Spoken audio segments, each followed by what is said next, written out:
Chapter 15. Sabine walked back into the tavern's meeting room with Bane. Dax and Balkan were sitting at a table someone must have found and brought downstairs. The splinters and pieces from the old table had been removed, leaving no hint Dax had thrown a fit earlier. The chalice was on the table in front of them, and they were both studying it, but neither of them touched it. Balkan looked up when she entered.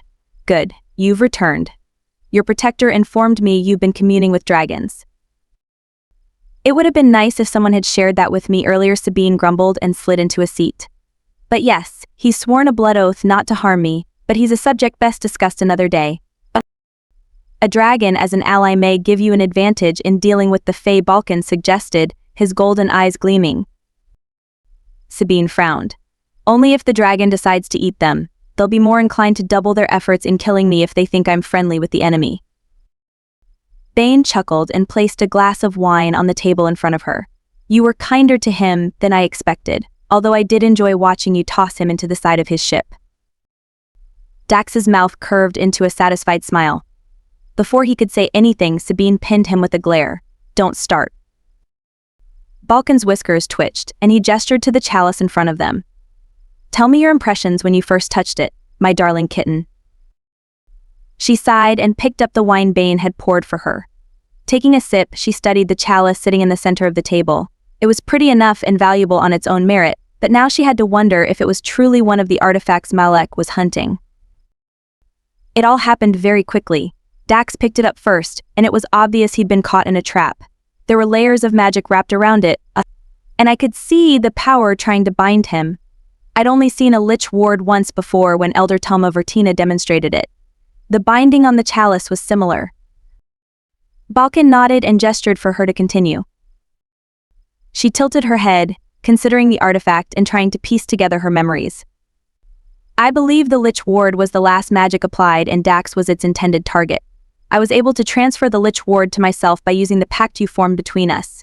From there, I was able to neutralize it with my blood like Elder Toma Vertina had shown me. But when I did it, the chalice somehow recognized me." She shook her head, not sure how to explain. "It's different, Balkan. It's neither seelie nor unseelie, but both somehow.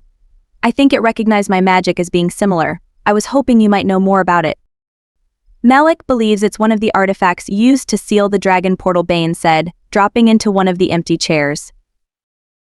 "Interesting," Balkan murmured, his tone a little too mild. "What do you believe, my darling kitten? Was this object crafted before the portal was sealed?" Sabine took a sip of the wine. It was from another bottle of fairy wine, but this one had a gold cap, indicating it had more substantial power in it. Bane had likely poured it so she could compare the magic within it to the power in the chalice. There was no comparison. The wine was seelie magic and nothing more. "I think it's possible.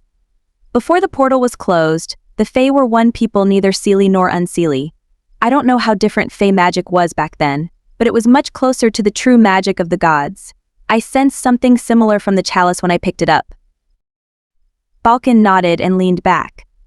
"One of the artifacts was rumored to be a chalice." Sabine's eyes widened and she studied it again in a new light.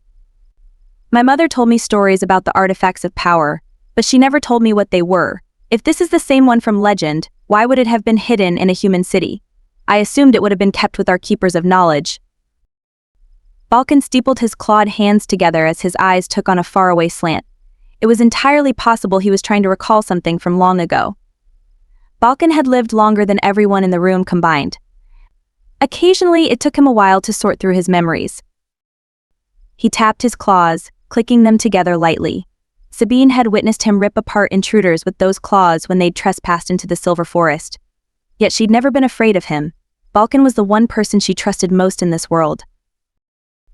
After a long time, Balkan said, "The Fae may have been given the gift of knowledge to create and wield the chalice, but it was later entrusted to my people for safekeeping. We hid it in a place where we believed none of the magical races would look. Should the fighting amongst them lead to temptation in releasing the gods from their prison?" Dax arched his brow. "Were you there, old man?" "No, but my father was the one who had been tasked with hiding it," Balkan said, his eyes shimmering with the golden light commonly seen when beast people experienced a strong emotion. Sabine lowered her wineglass and placed it on the table. "That's why you brought me here. You knew the chalice had been safe here for centuries, so you believed I would be safe here too. You are as much a treasure as the chalice, Balkan said gently. Sabine blinked away tears. I've missed you, Balkan. As I have missed you, my darling kitten. Dax drummed his fingers on the table. I'll rescind the deal made with the dragon. I have no intention of allowing this item to fall into their hands. They may intend to organize a sneak attack and attempt to eliminate the gods for good this time. Malik claims the portal is already failing, Bane said with a shrug. He's hunting the artifacts to ensure they can keep the portal sealed and to prevent another war. Balkan's gaze sharpened on her. I have heard whispers about the portal magic fading. What are your impressions of this dragon? Sabine hesitated and folded her hands in her lap. I don't know. He's come to my aid more than once without attempting to make any undue demands. I want to believe him, but I don't know enough about dragons. Can they lie? Not like humans, Balkan said, rubbing his chin in thought. They can lie by omission or misdirection, much like the Fae. Perhaps he is a different sort than the dragons from legend. I will speak with this dragon of yours before I make a decision. No one questioned Balkan about his right to determine the fate of the chalice. If it had been entrusted to Balkan's father and he'd been the one to hide it, Balkan was the rightful bearer of it. Sabine nodded. Malik should be arriving shortly. He claims to have some information about the other artifacts. He's going to bring it here so I can review it. He wants her help to locate the other items, Bane said with a scowl. Among other things. No, Dax said firmly, crossing his arms over his chest. She will do no such thing. She arched her brow. Before she could remind Dax about the dangers of trying to subject her to his will, Balkan sprung from his chair and threw Dax against the wall. His claws were at the demon's throat before anyone could react. You dare speak to her that way, Balkan hissed, his words barely recognizable as his claws started to dig into Dax's neck. She is a fairy royal, the last of her mother's line and direct descendant to the Unseelie throne. You will get on your knees and beg for her forgiveness, or I will rip out your throat. Sabine slowly stood. No, Balkan, not here. We're in Dax's den, and he needs to retain his power here. You will not demand this from him. I will not permit him to treat you as less than you are, Balkan growled. Dax is not my enemy, she said gently, motioning for Bane to remain where he was and not get involved. Balkan was trying to protect her, and she was the only one he'd listen to. Sabine didn't know the entire history between Balkan and Dax, except the beastman had saved the demon's life and brought him and Bane to the surface years before she'd fled her home. It was Balkan who'd helped establish the two brothers in the city, and both of them were somehow permanently tied to the beastman, or at least Dax was. She didn't know what hold, if any, Balkan had over Bane. Walking over to the beastman, Sabine placed her hand on his arm. Dax and I have reached an understanding. I have conceded not to interfere in his den when he's present, and he has agreed to respect my boundaries. We have been able to coexist only because we both agreed to these terms. He does not make decisions for me, but I do respect his opinion as I do yours. You chose well when you named him my protector. The reminder Balkan had been the one to form the pact between them was enough to encourage him to retract his claws. He released Dax but didn't move away. Dax crumpled to the ground, blinking rapidly as he tried to fight off the effects from Balkan's poisoned claws. Sabine pulled out her knife and pricked her finger, allowing her blood to well to the surface. She bent down, offering her blood to Dax. He wrapped his hand around her wrist eagerly, pulling her hand closer and accepting her gift. Balkan's claws weren't poisonous to her or to any of the Fae, and her blood was also an antidote. You would reward him for his insolence, Balkan muttered in disgust.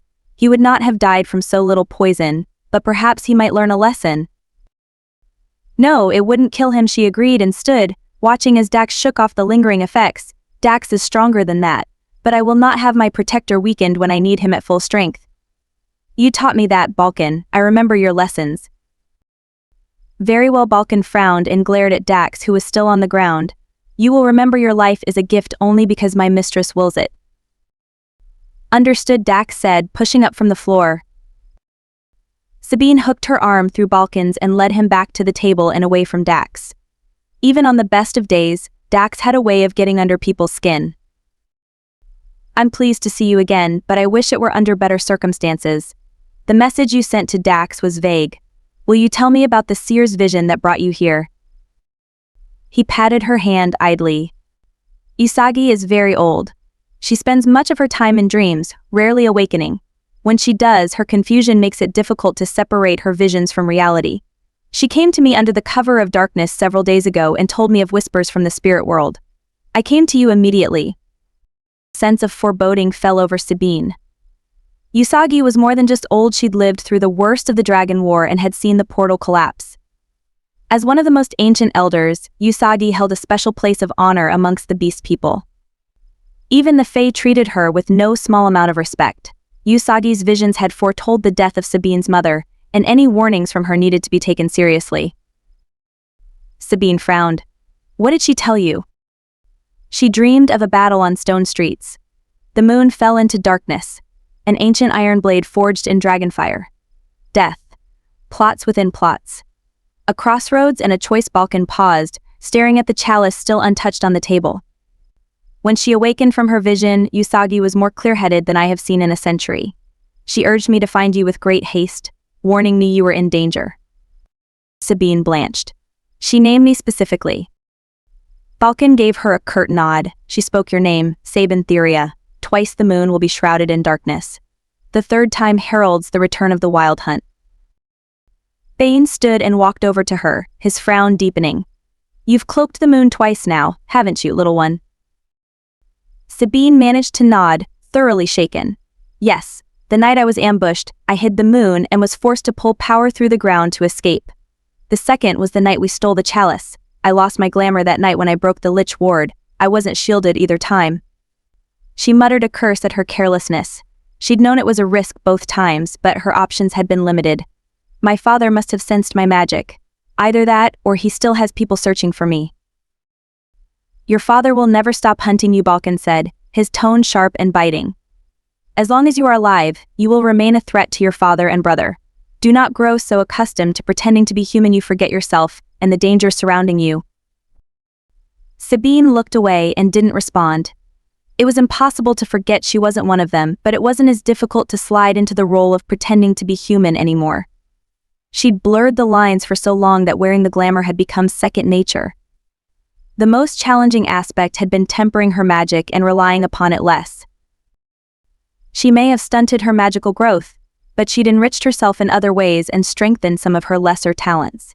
She'd always been mediocre with weapons, but Dax and Bane had insisted upon daily training for years. Now she was as competent with a blade as she was with her magic, but still lacking in both compared to many of her enemies. How can we stop the wild hunt? Dax approached the table and kept a respectful distance from Balkan. He appeared fully recovered from the poison, but he likely wasn't willing to risk angering the beastmen a second time. Sabine shook her head, remembering the terrible stories she'd heard as a child. The wild hunt was the Fae's most terrible and fearsome enforcer. The sacrifice to summon it was costly, and only the target's death would stop it. You can't, it can only be called with blood and magic, and once unleashed it will not stop until the contract has been fulfilled. Balkan was quiet for a long time. It can be stopped if the summoner falls. Sabine squeezed her eyes shut. It all came back to her brother's death. Even if she agreed to mark both demons and allowed them to go after Reese, she wasn't sure they would make it past the Silver Forest. It wasn't just the trees that protected the heart of Fairy. Major magic would be required to encourage the forest to accept a demonic presence, and the Fae would be alerted the moment she lowered her protections. Part of her still desperately wanted to believe Reese hadn't been the one to demand her death. As long as there was a chance, she wasn't willing to agree to end his life. She wasn't sure she could do it, even if he truly wanted her dead. He was still her brother. A knock on the door interrupted them, and Dax frowned. That must be Esme. He walked over to the door and flung it open. Esmel breezed into the room, patting Dax's cheek affectionately as she moved past him in a swirl of colorful skirts. In her other arm she carried a small flowering pot filled with lavender. Dax's eye twitched in irritation, but he slammed the door shut and muttered something under his breath about stinky plants. Blossom darted out from the plant, spotted Sabine, and dove into her hair. The tiny pixie pressed up against her neck, getting as close as possible, and whispered loudly, "He's a dragon, Sabine. Your ship captain is a dragon. Esme says so." Sabine's mouth twitched in a smile, and she arched her brow at Esmel. Indeed, it might have been helpful to know that a little earlier. The witch shrugged. Malik made us promise not to tell you, but I didn't make any such promise about keeping it from the pixies. Blossom volunteered to share the news, so I brought her here. Tricky Witch Bane said with something that looked like approval in his eyes. You knew the pixies would tell her the truth and you could get around the agreement. We planned something similar but shared our information with Balkan. Looks like I'm not the only tricky one, Esmel said with a grin and winked at him. Turning back to Sabine, she added, the other pixies were terrified Dax or Bane might eat them if they came here, but Blossom said she'd be safe. You wouldn't allow anyone to eat her. Esme's right, I won't allow you to be eaten, Sabine said, more for Dax and Bane's benefit than for Blossom. Pixies possessed powerful nature magic and were considered delicacies by most demons. Since they didn't have the same offensive abilities as the Fae, demons had been known to eat entire pixie clans as a snack before lunch. She didn't think they would eat Blossom, but it was better to keep them separate, just in case. Dax snorted and finished pouring himself a drink. A pity. It's been a while since I tasted pixie. Blossom squeaked and covered herself with Sabine's hair. Sabine sighed and reached up to send a trace of reassuring magic over Blossom, knowing Dax was just poking fun at her. Balkan studied the pixie. How did the pixies manage to find you in the city? Their kind don't usually leave the forests. Her magic called to us, Blossom said from her perch on Sabine's shoulder. She summoned another pixie clan too. They arrived a couple of days ago, but they haven't met Sabine yet. In a quieter voice meant for Sabine's ears alone, Blossom added, I don't think they're worthy of your magic. They tried harvesting flowers before the moon was in alignment. If they do, it'll upset the balance of the garden and kill the flowers. My sisters want to chase them off. Sabine froze as the hidden meaning in Blossom's words registered. It was one more reference to the moon and death, presumably hers. Whatever news the Pixie clan had to share didn't bode well for her. I see. That's unfortunate. It sounds as though I'll need to have a talk with these pixies soon. Keeping them with you is risky, my darling kitten. Pixies are not always trustworthy. Many are spies. Blossom bristled at Balkan's words. I would never betray Sabine. She protects us. Esmel took a seat in an empty chair and arranged her skirt around her. I have to agree with Blossom, Balkan. They've been living in my garden for years. They're all enamored with Sabine. They won't betray her. Sabine sighed and sat in the chair again. A faint trace of pixie magic floated over her as Blossom smoothed out her hair and started braiding it. At least the task would keep the pixie calm and busy for a while until Sabine got her back to the garden. Focusing again on Balkan, she said Dax and Bane help quite a bit, but it's still not easy being surrounded by stone, metal, and dead wood. Blossom and her family help mitigate the negative effects of living in the city. I trust them. Blossom trilled happily at Sabine's words and continued braiding. Balkan frowned, but he didn't dispute her words. Esmel cocked her head, studying the artifact on the table. So that's the chalice, huh? It's prettier than I expected, especially with all that magic swirling around it. What are you going to do with it? Balkan's eyebrows rose. You can see the magic, little witch. Esmel grinned and leaned forward in her chair. Oh, Balkan, I've missed having you around, you stuffy old beastman. Yes, I can see most magic. It's a fairly new ability, and I'm still learning my way around it. Sabine's been helping me.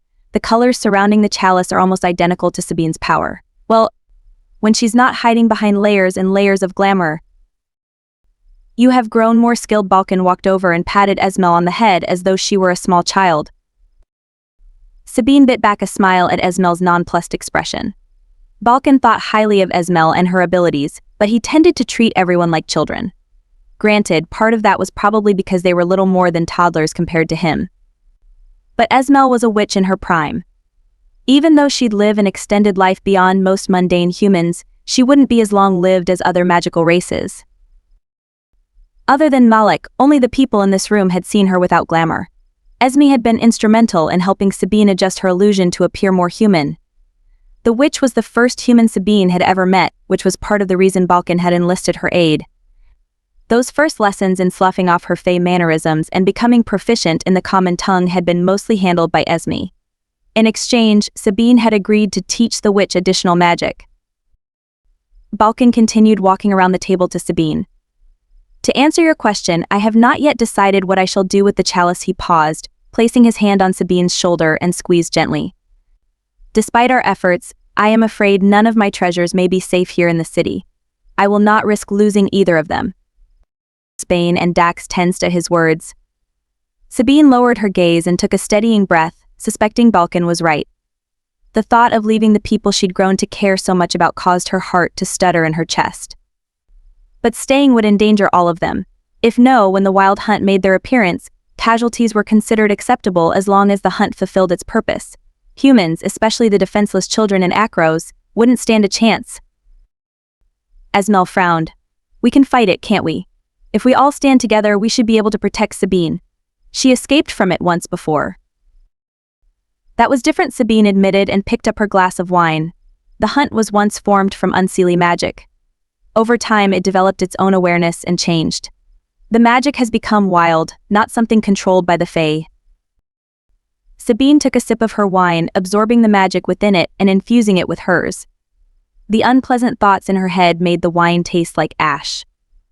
Setting it aside, she folded her hands in her lap again and continued, After my mother died, the wild hunt came for me with the intention of returning me to fairy so I might take the unseelie throne. That was one of its original purposes, to determine the right of succession. Balkan managed to turn it away with an oath to the huntsman that I would return one day and take my rightful place.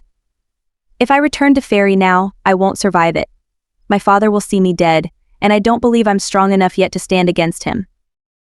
Oh, Esmel muttered, and her shoulders slumped. Well, drat, what are our options? Should we make plans to take Sabine away from the city? Sabine studied her hands, wishing there were a clear solution. I don't know if leaving and hiding elsewhere is a viable option. I've never heard of anyone being able to outrun the wild hunt, and I won't risk allowing anyone here to stand beside me when it comes. I'm not sure what can be done. Bane scowled. Absolutely not. Sabine, do not even think about sacrifice.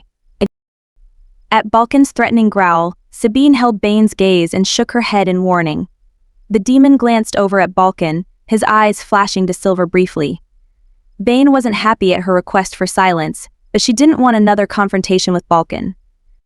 Even if the beastman could be a little overbearing at times, he had more experience in these matters than any of them. While she might rely upon and trust Dax and Bane, Balkan didn't have the same sort of relationship with them.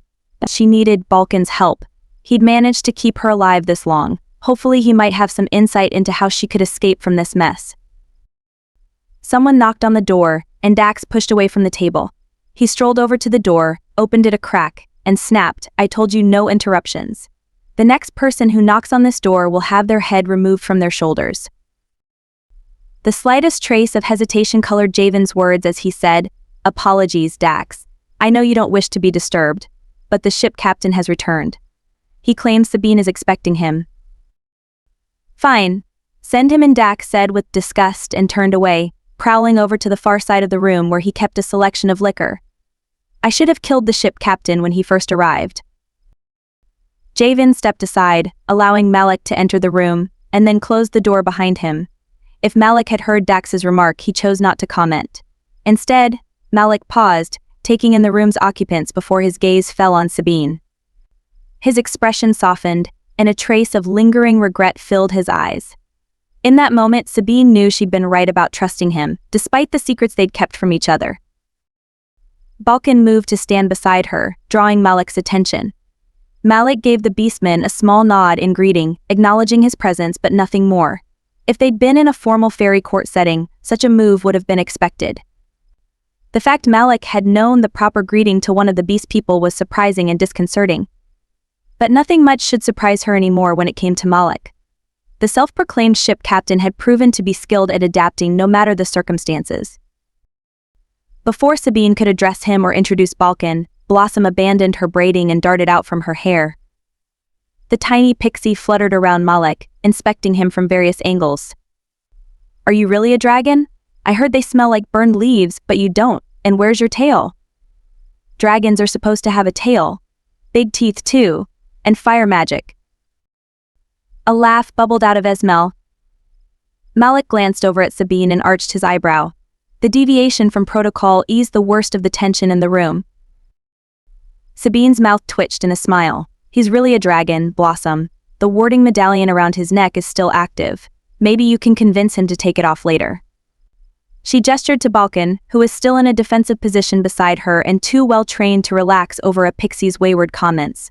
Malek, I'd like you to meet Balkan, my blood-bonded guardian. I believe you already know everyone else. Malek studied Balkan for a long time and dipped his head even lower, a sign of deep respect. Well met, Balkan. It's an honor to meet one of the beast people. A heavy pause filled the room. Balkan prowled around the table toward Malek.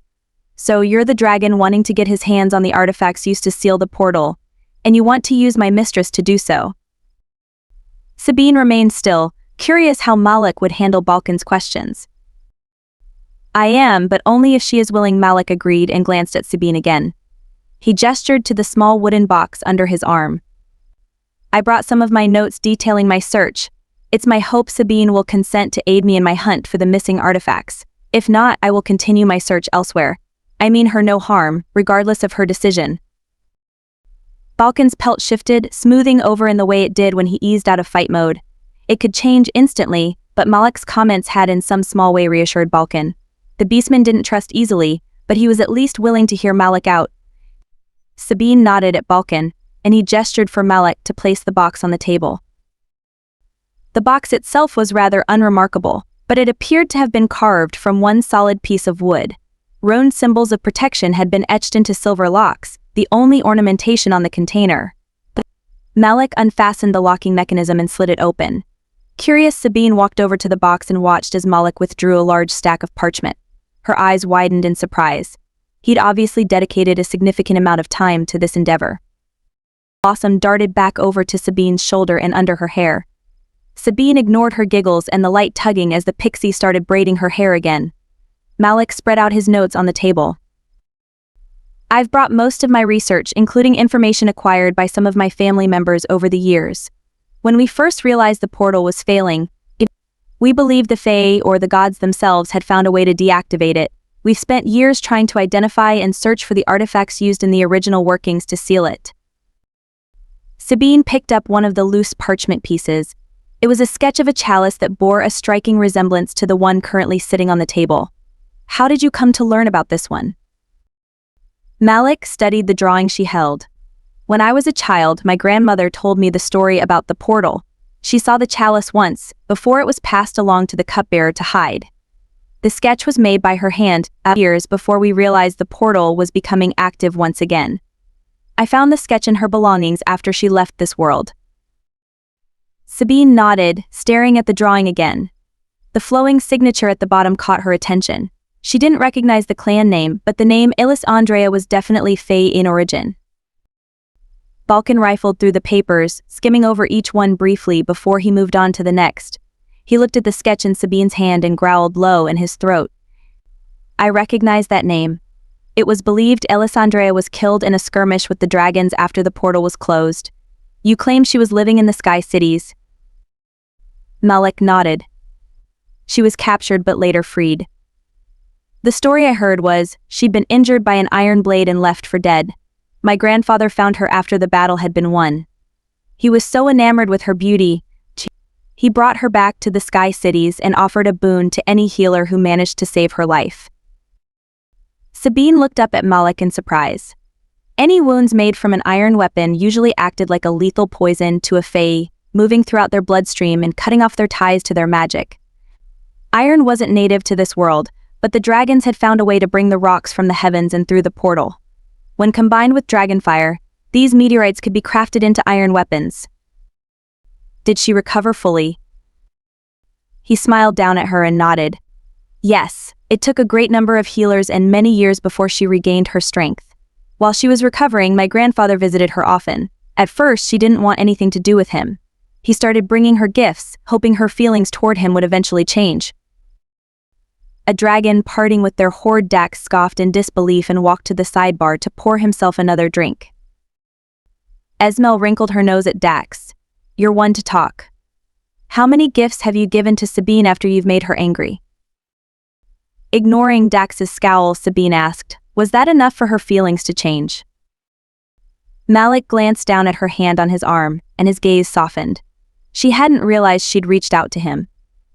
No, she still didn't want anything to do with him. He purchased gifts from merchants who had traveled to the farthest reaches of the world. He offered Elisa jewels, gold, silks, paintings, anything and everything you could imagine. She refused all of them. Esmel rested her head in her hands. So what finally changed her mind? A flower. Sabine blinked up at him in surprise. She missed her home, and he offered her a piece of it. Yes, he agreed, reaching up to adjust one of the lavender flowers Blossom had tucked into her braids. He loved her too much to force her to remain in the Sky Cities, so he went to her one last time with nothing more than a flower from the Silver Forest and an offer of freedom. He told her he would arrange for safe passage back to Fairy if she wanted to return.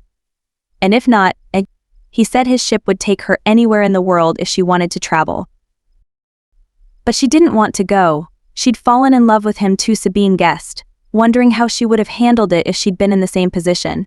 Leaving Fairy had changed Sabine so much she wasn't sure how she would adapt when the time came for her to return.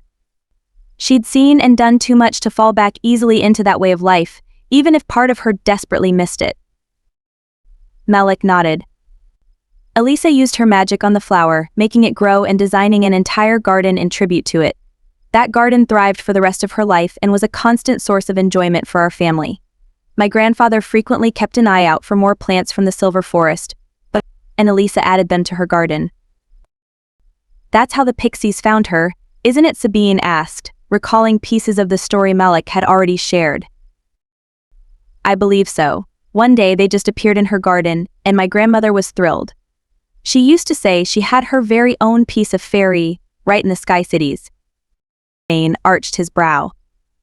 A charming yet somewhat sentimental tale.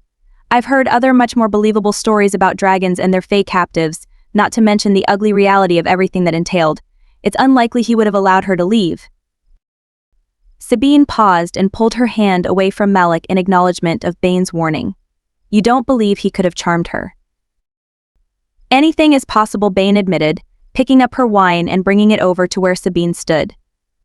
But this story is one that was probably told to an impressionable child, a child who would have wanted to believe in the romance of the tale, rather than the harsh truth about his family or how a fae captive could have been brutalized in the hands of the dragons. Unsettled at the thought, Sabine accepted the wine from him and took a sip, the memory of fae magic sharp on her tongue. She replayed the story Malik had just shared in her mind. Perhaps Bane was right, truth was often written by the victors, and it probably wasn't as romantic as Malik's story suggested.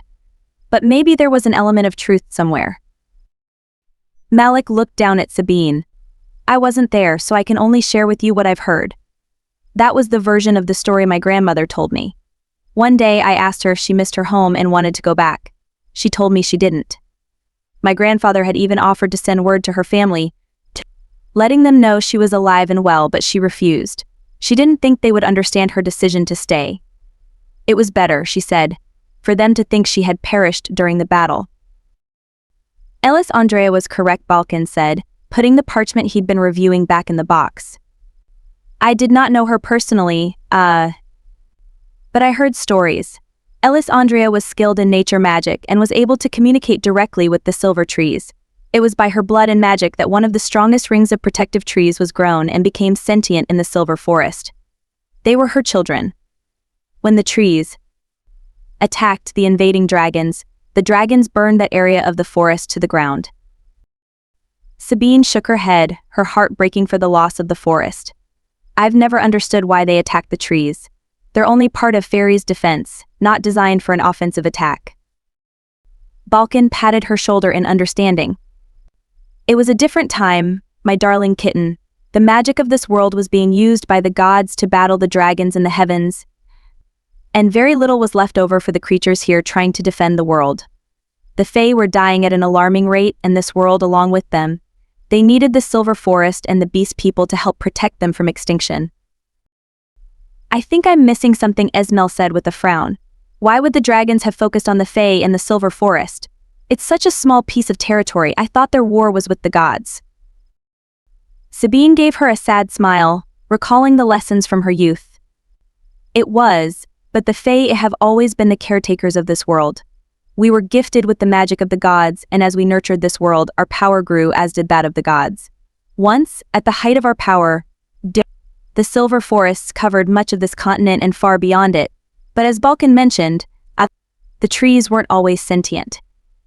That was done out of necessity after the dragons began targeting our people to try to diminish the power of the gods. My people were forced to withdraw to a very small and more defensible position. There, they have remained nurturing the heart of fairy.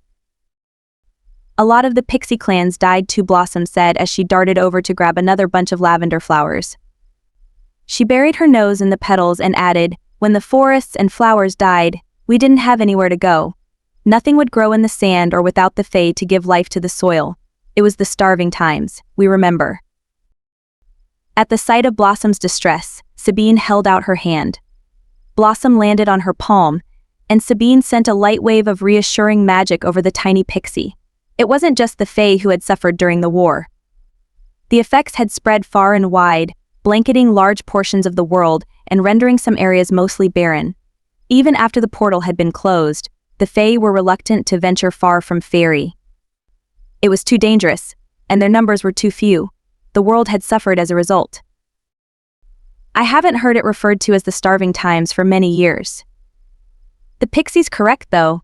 That was why the demons and dwarves made an alliance with the unseelie Fae, Bane said, reaching over to refill Sabine's wine glass. We embraced their darker magics and allowed them refuge in our underground cities. The unseelie were generous in sharing their magic with us. While the pretentious seelie got a sunburn, he gave her a mocking courtly bow, usually only seen in fairy. Unless they're called Sabine and Dane to bring us into the light along with her. Sabine's mouth twitched in a hint of a smile, and she shook her head in exasperation. Behave. Malik's brow furrowed. I haven't heard most of this. I admit information can be somewhat skewed depending on the source. My grandmother rarely spoke about the time she spent living with the Fae. She said it was too painful to remember. Dax sneered.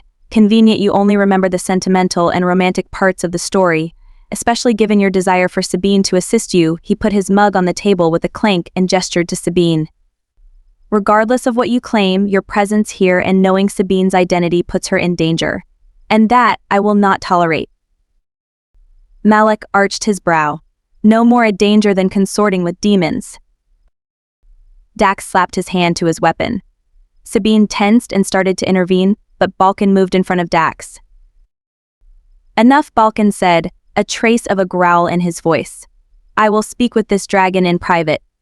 Dax, you will escort the witch, the pixie, and your brother elsewhere until my business is concluded. Dax's eyes flared to silver as he studied Malek. A wicked smile curved the corners of his mouth as though pleased at what Balkan's request might mean for the ship captain. Sabine frowned, but Malek didn't seem concerned. She didn't know why Balkan wanted to speak with him alone, nor did she know Malek well enough to be confident he wouldn't offend the beastman. Even if she was still unsure about Malek, she didn't want him harmed. Esmel hesitated, glancing back and forth between them. Finally, she shrugged. Right, I'm thinking this probably isn't the best place to be right now. Blossom, you want to come with me? Sabine nodded at the pixie. Blossom smiled shyly and dove back under the cover of the lavender plant. Esmel picked up the pot and said, we'll wait for you in the kitchen. I think Martha might have some honey cakes for Blossom. Blossom trilled happily as Esmel headed out of the room. Dax started to follow but paused, arching his brow at Bane, who hadn't moved. Bane returned his wordless stare with a meaningful look. Dax chuckled and gave him a curt nod before heading for the door. Sabine frowned. It had been several years since they'd engaged in their wordless communication, and it usually indicated impending trouble. I don't follow your orders, Beastman Bane said, crossing his arms over his chest. My agreement is only with Sabine. If she stays, I will remain with her. Sabine hesitated, glancing back and forth between Balkan and Bane. This had the potential to be very bad. Bane was usually much more level-headed and controlled about things, but he was acting more like Dax. It wasn't entirely within his character. Balkan narrowed his eyes on the demon. You believe I'm not capable of protecting the daughter of my heart. I believe your absence has affected her more than you want to admit. You left her here in the city and did not think she would form equally strong bonds with those who stayed by her side. Bane, Sabine said quietly and placed her hand on his heated arm. Bane might be trying to protect her, but not at the expense of hurting Balkan. Don't do this. I will not have you at odds with each other. Bane placed his hand over hers, holding her to him. He leaned down and brushed his nose against hers. I told you there would be consequences of your calling, little one. You have trusted me with your safety not once but more than thrice. I will not step aside and allow anyone to send me away from you unless you request it or accompany me. Your demon is within his rights, Balkan said before she could argue with Bane or tell him to leave. Surprised, Sabine turned to face the beastman who had protected her most of her life. He walked over to her and pressed a kiss against her forehead. It is difficult for me to relinquish control over your safety to another, but you have done what is necessary to survive here. I was unsure you would ever willingly gift a mark to either Dax or Bane, which was why I bound Dax to you. But your mark on Bane's skin indicates he's earned the right to be at your side. Sabine fell silent, a sliver of suspicion entering her mind. Bane wasn't usually so overbearing, and Balkan could be sneaky when it suited him. Something else was going on under the surface. Taking Balkan's clawed hands in hers, Sabine said, "You will always be my guardian, Balkan. Yours was the first face I remember, your claws protecting and caring for me. I trust you with my life, and that will never change. But I'm getting the impression you and Bane are purposely picking a fight with each other. Are you trying to manipulate me so I'll leave too?" Balkan's gaze softened, his lips curving in a smile that showed a hint of his fangs. For generations, I have served your family out of respect and duty, placing their protection and welfare above my own. From the moment you were first placed in my arms, I also began to serve out of love. I would ask, my darling kitten and child of my heart, that you allow me a moment of privacy with this dragon. She turned toward Malik, who watched them with no small measure of curiosity. He didn't seem troubled or concerned over Balkan's request to speak with him privately, and she didn't have the impression Balkan meant him any harm. After a long interval, she nodded and kissed Balkan's cheek. In the language of her birth, she said, "You will always be the father of my heart as well, Balkan Lionanese." His eyes filled with unspoken emotion, and he gave her a curt nod as she turned away.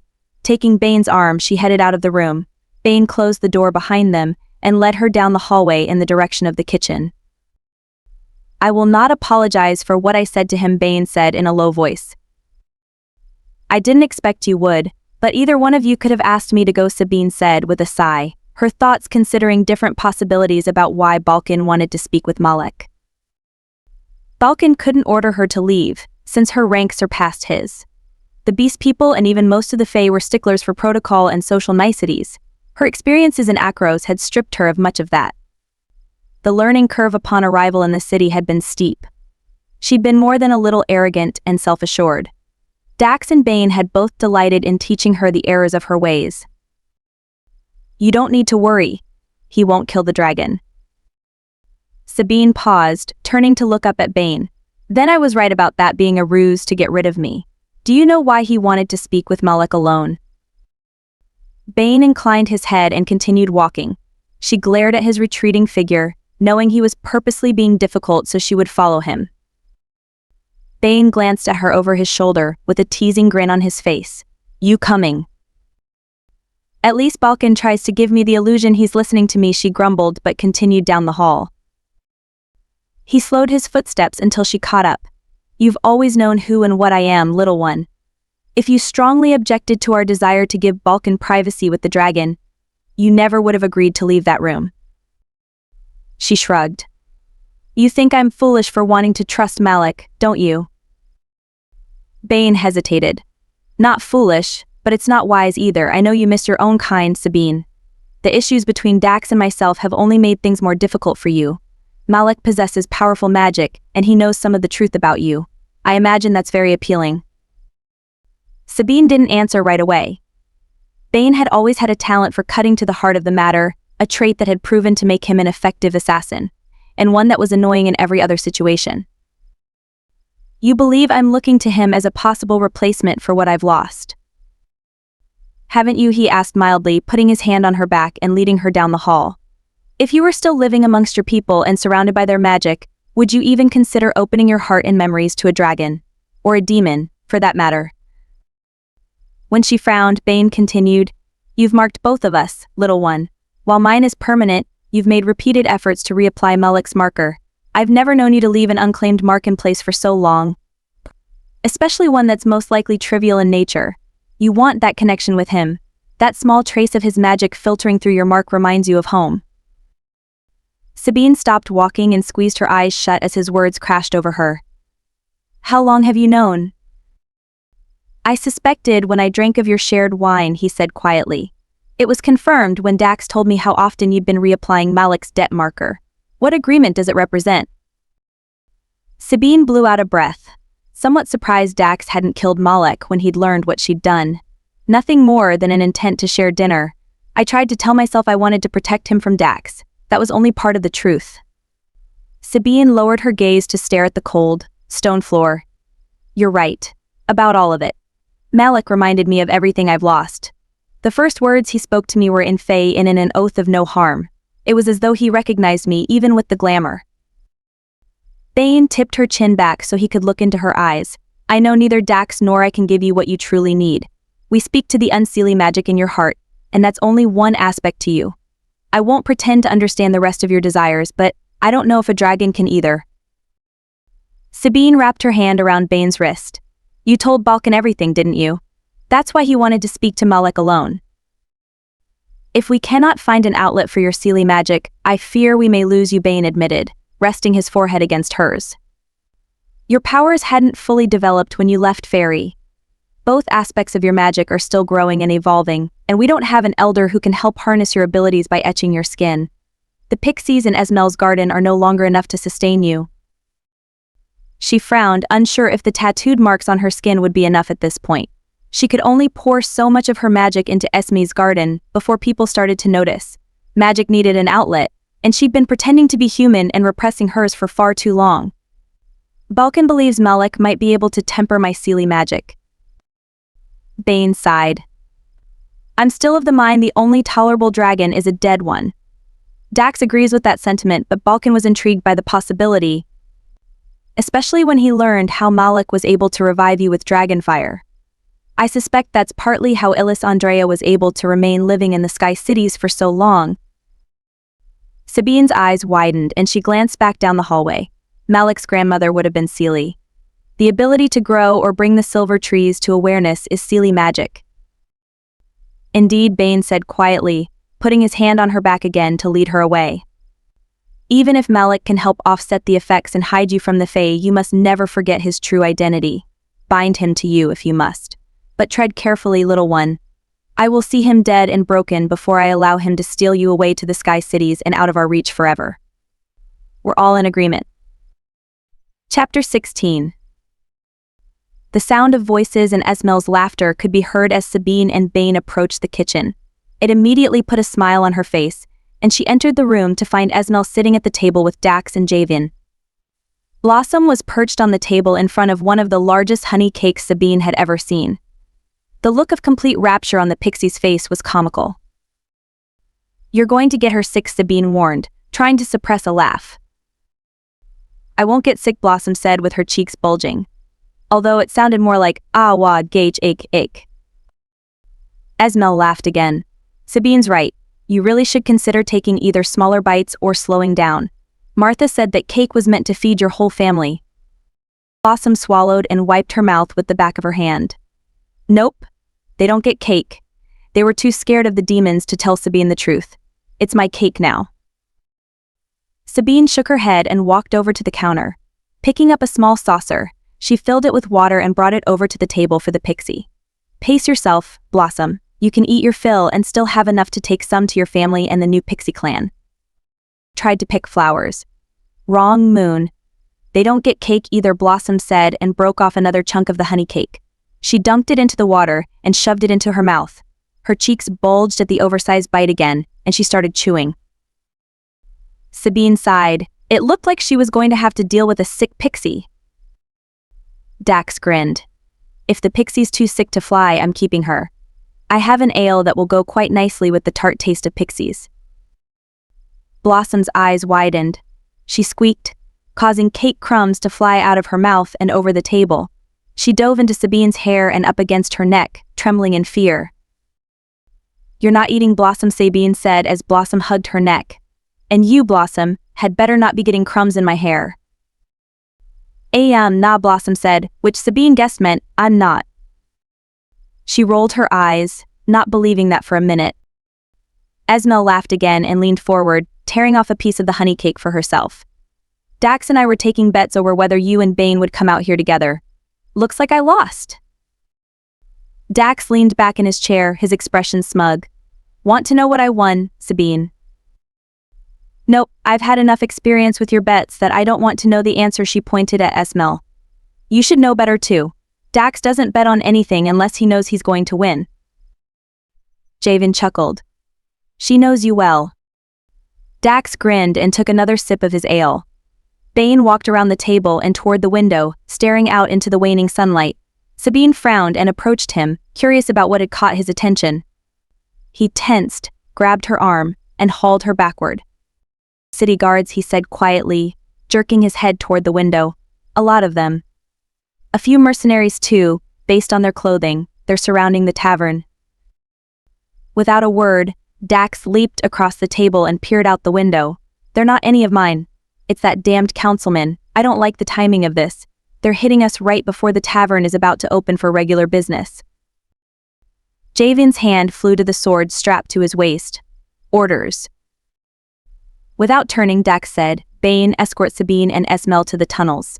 I want them out of here. Javen, clear the upper floors of the tavern. Tell Martha and Henry we've got company. They know what to do." Javen turned, his boots silent as he ran from the room. Sabine frowned at Dax. He usually slept during the day in his room below the tavern. If they were doing this now, the councilman must have another mole inside Dax's organization. "Martha and Henry won't be able to stall them for long, Dax. If they're here during daylight hours and before your men arrive, they must know you're here without your usual support. I can seal the stairwell behind us, preventing them from searching it." "Do it," Dax waved her toward the door. "Get her out of here, Bane. Quickly. It looks like they're almost in position." Bane grabbed her arm, but she jerked away from him and snapped, "I am not sealing the stairwell without you behind it, Dax. The councilman is working with a magic user strong enough to create a lich ward." Dax muttered a curse under his breath and stepped away from the window. "Fine. Let's go. We need to grab Balkan too." Sabine nodded and ran back down the hallway toward the war room. Balkan and Malik looked up the moment she pushed open the door. Balkan's hand immediately flew to his weapon. He glanced over at Dax and ordered, "Report." "At least 6 squads of city guards are moving into position around the tavern. We're leaving. Sabine will seal the tunnel to the stairway as soon as we're out. Javen's evacuating the upper floors and taking everyone out through the secondary tunnels." While Dax explained the plan, Sabine darted over to the table. Malik started gathering his papers and putting them back in the box. She grabbed the bag and snatched up the chalice, intending to dump it inside. Magic coiled around her arms and her skin began to glow. She hissed as her glamour began to falter, flashing her thorn tattoos. They didn't have time for this. Mistress Balkan questioned, taking a step toward her.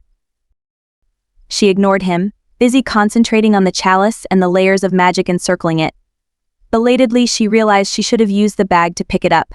The lich ward was gone, but the distant sound of drums pounded in her ears. Turning the chalice in her hands, the glow of the flames from the candlelight caught the facets of the gems embedded on the surface, almost hypnotizing her as the power moved across her skin.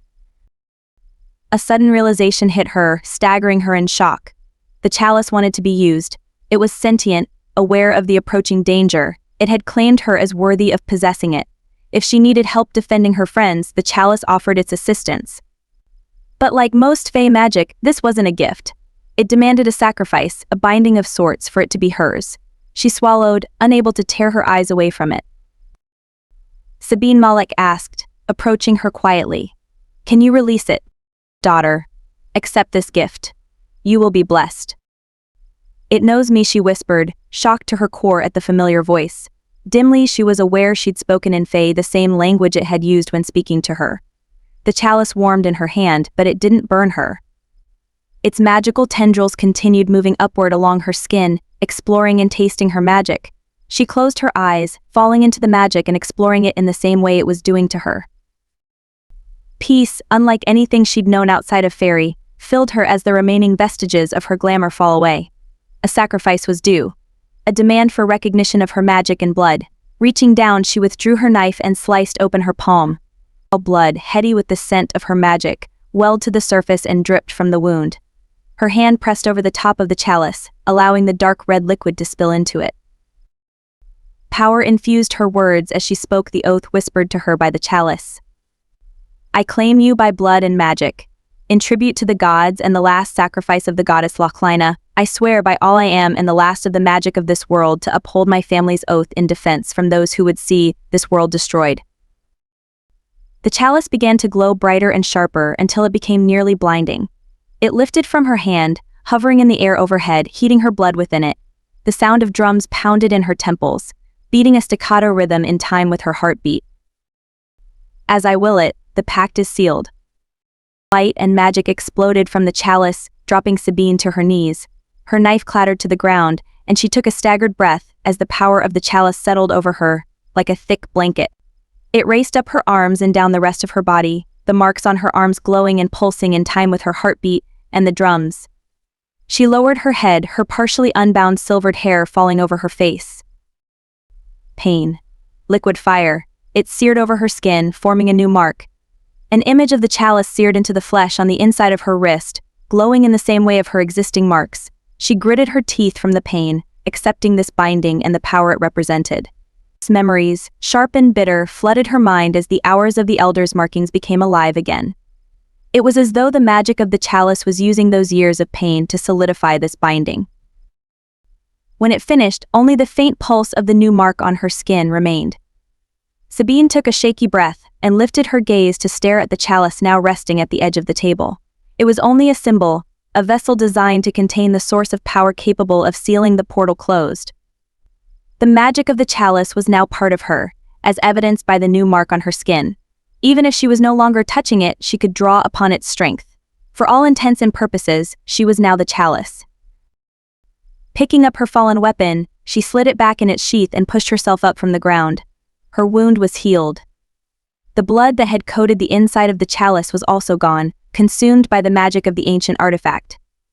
She picked up the chalice, staring at it in wonder. The mark on her wrist pulsed once and the chalice warmed in her hand before it cooled again. It had gifted her with some unknown form of magic, but it now lay dormant in her hands. The chalice was still sentient, but it would be patient to wait until she was willing to use it. She slid it into the velvet bag and then turned, staring at the room in shock. Whatever magic had been unleashed had rolled the entire room, and everyone was struggling to shake off the effects. Even Malik had collapsed to the ground and was shaking his head as though in a daze. Blossom flew out from underneath the table, her eyes wide. The goddess told me you're going to restore the balance. Sabine frowned at the pixie and tied the bag containing the chalice to her belt. Before she could respond, a loud crash sounded somewhere close. Quickly, we need to get out of here. They're almost here. Leaning down, she gripped Balkan's clawed hand and pulled him to his feet.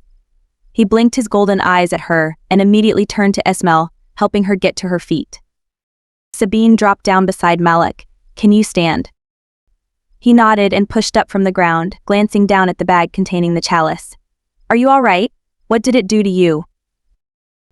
Nothing that wasn't required, she said, turning to help Bane while Balkan assisted Dax.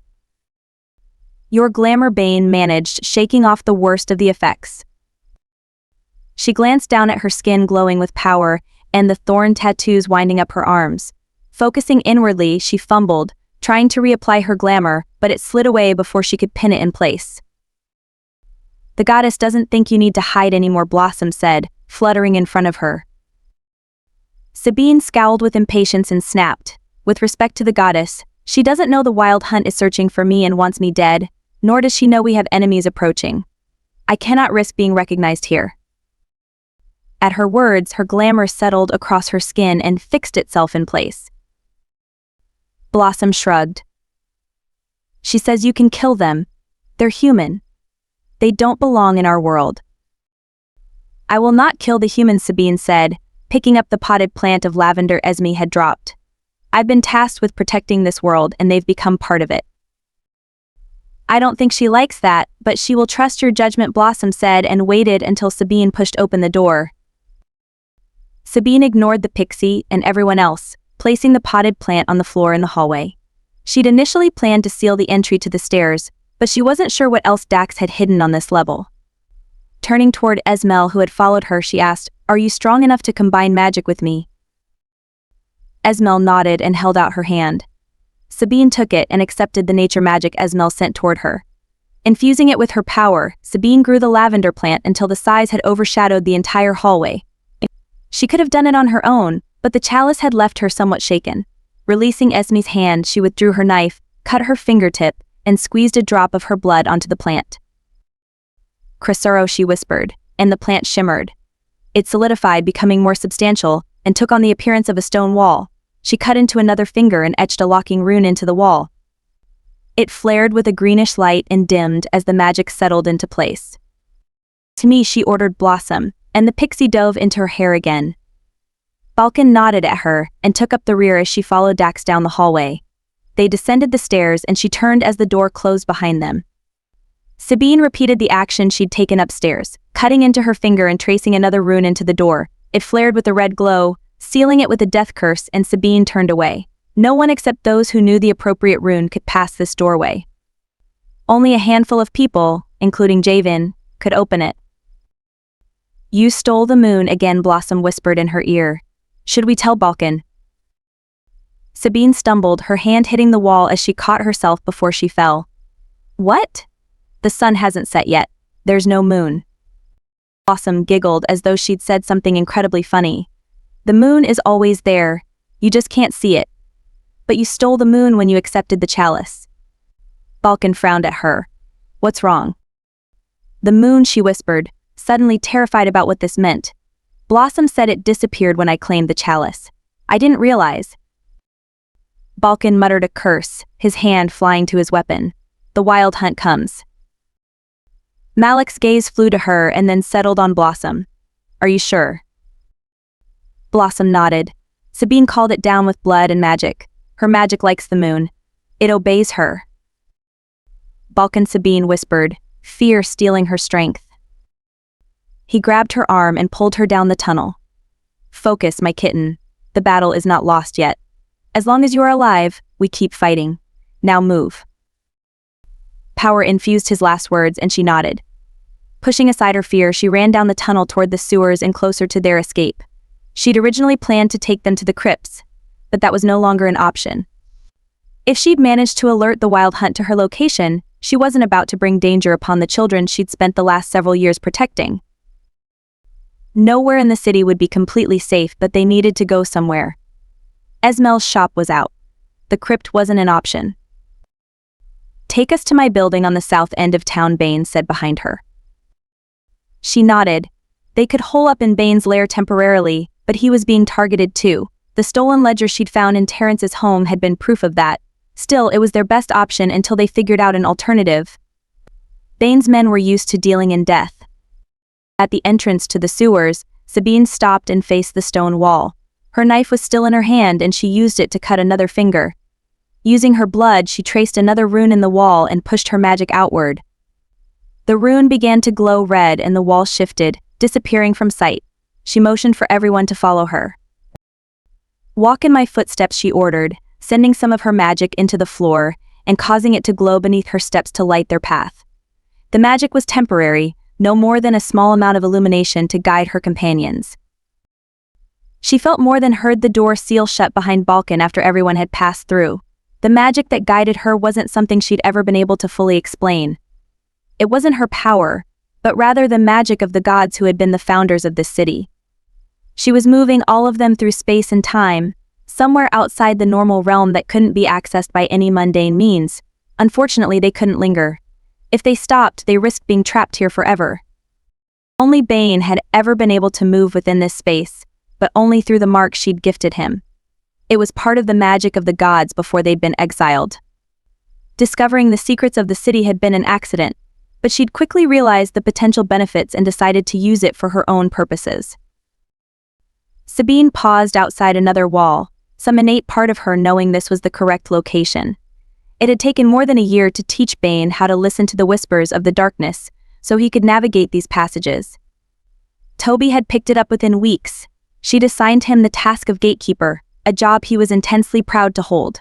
Toby kept watch in the temple area and behind the burial stones, guiding the newer children into the safety of the crypts. She suspected he'd been able to learn it so easily because she'd given much of her own magic when she'd saved his life more than a year ago. Sabine cut into another finger, recognizing she would need to rest soon. The power required to move this many people through space and time was quickly wearing upon her. If the wild hunt was approaching, she needed to conserve her strength, but she needed to get everyone to safety first. Tracing another rune into the wall shimmered and fell away. Sabine entered a room with stone walls, recognizing they were once again back within the confines of Akros's reality. She leaned against the wall, trying to catch her breath as everyone filed through. The wall closed behind Balkan, but it was Malik who turned to her first and asked, "You're performing major magic again. Are you all right?" "Just tired, but I'll recover soon enough," she pushed away from the wall. Bane had taken the lead, recognizing the basement as part of the building he owned. He ran up the stairs with everyone following behind him. Balkan held out his hand toward her, and she accepted the strength he offered, infusing some of his power with hers.